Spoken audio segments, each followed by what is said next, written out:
कालू,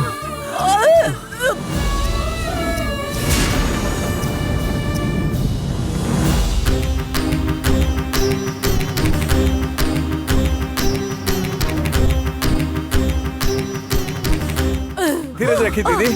हाँ नंदनी, काल चक्र लेके आयल बानी, अब सब ठीक हो जाई। कालू, अरे काल चक्र से भी कुछ ना होता। वन देवी, तहार शक्ति नंदनी के ठीक न कर पावत बा। ई काल चक्र से भी कुछ न होता। नंदनी, काल चक्र के शक्ति काम न करी ऐसा न हो सकेला, लेकिन काल चक्र में रहे वाली चुंबकीय के शक्ति होवे के वजह से एक काल चक्र के खिलाफ जाके दूसर काल चक्र काम ना कर सकेला।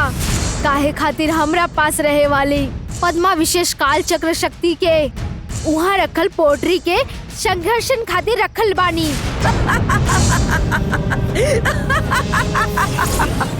नंदनी, हमने के पास जौन काल चक्र बा, ओकर मदद से भी कुछ न होता। तारा के अभी का होता ही बतावा। ओकर का इलाज होखी वो हम देख लेब। बताना पिताजी, लेकिन हमसे बर्दाश्त ना हो रहा बा। खुशबू ये हवा में फैल रहा बा। घर में फैलली हवा की वजह से हमके बहुत तकलीफ हो रहा बा। नंदनी के हिजे ना रख सके नहीं, बाहर ले जाके पलंग पर रखा। जल्दी कर, चलो चलो उठाओ। चलो दीदी, ले चलो आराम से उठाओ। चलो चलो आराम से चलो आराम से।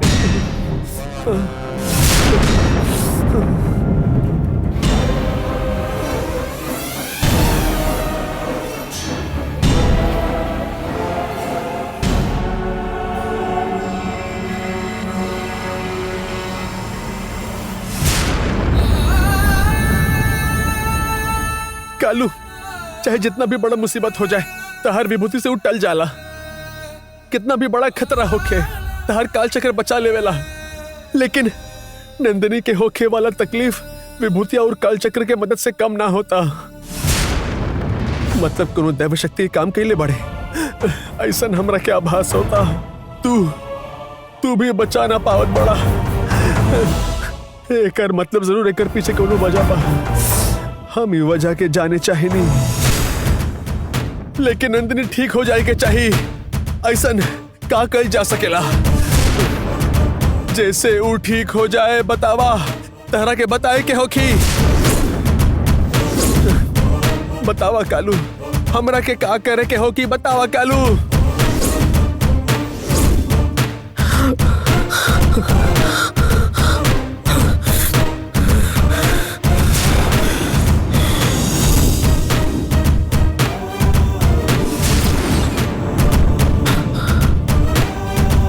महल के सामने के बेल दिखा था, मतलब वो पेड़ के मिट्टी से ही ठीक हो जाए, ऐसा तो कहा के चाहत बड़ा।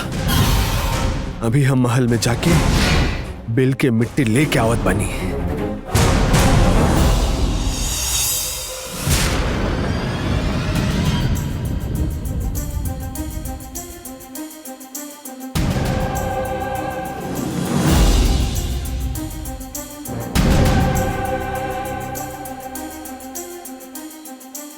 कौन ही आई? अंदर काहे आओ तारी? दीदी दीदी, के बानी आप? का चाहिए आपके?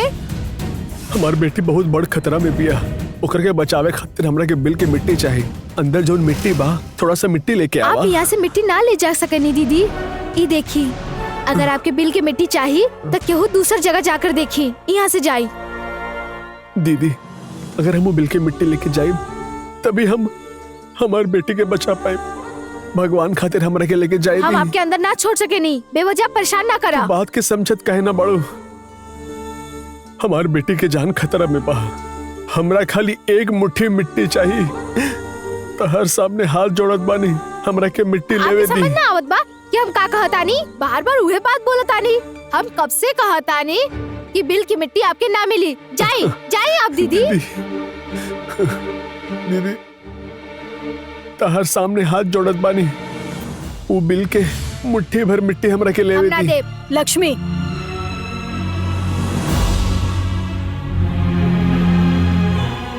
का होता ही के हई?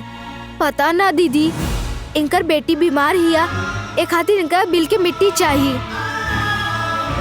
अगर इतना बड़ बिल से मुट्ठी भर मिट्टी ले जाइए तो का बुरा होखी? ना दीदी, अगर छोटे साहब के पता चल गई तो वो का कही है? अरुण से हम बात कर ले हम। आप जाके मिट्टी ले ली। ठीक बा। रुकी दीदी, माँ जी बिना जान पहचान के लोगन के अंदर कैसे छोड़ सके नी? ए खातिर ई चाहे केहू भी काहे ना होके, ई एको बेटी के बड़ा कइले बड़े, बेटी के परवरिश करे वालन के ऐसे परेशान ना वो बात करेले। ना माँ जी। ई हमने से पैसा मांगे ना आयल बिया, अपन बेटी की जान बचावे खातिर दवाई के तौर पर बिल के मिट्टी मांगता रही। अगर कोनो चीज से केहू के जान बचे तो फिर ओकरा खातिर हमने मना करे वाला के होखे नी। तू जाके अपन काम कर जा। ठीक बा माँ जी। सुनी, आपके बिल के जितना मिट्टी चाहिए लेके जाइए।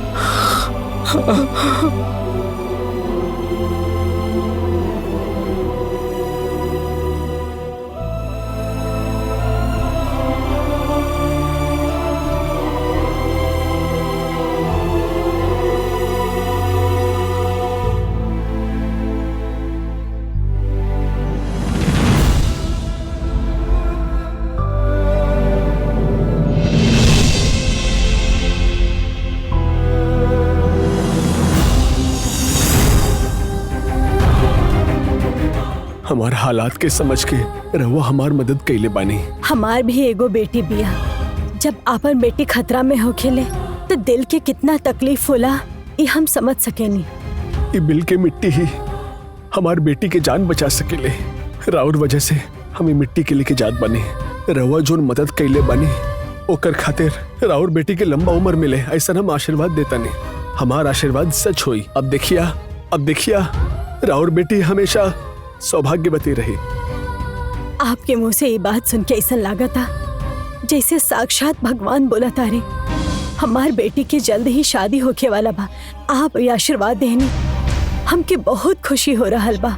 राउर बेटी की शादी बका? हाँ दीदी, हमार बेटी मालती ई महल में रहे वाला हमार रिश्तेदार के लड़का से ओकर शादी तय भइल बा। मंगनी तो हो ही चुकल बा। पहले अरुण के मारे के बारे में सोचत रहनी, लेकिन अब तक तोहारू घर में बहन आइल बाड़ी ना, ओकरा के बिना छोड़ा। ओकर शादी होके वाला बा, यही से परिवार के सब लोग बहुत खुश बाड़े ना। अब तो पहले ओकर जान से मार के महल के सारा लोगों के खुशी के मातम में बदल दे। नंदिनी जकरा के मारे के बारे में सोचत बाड़ी, वो मालती के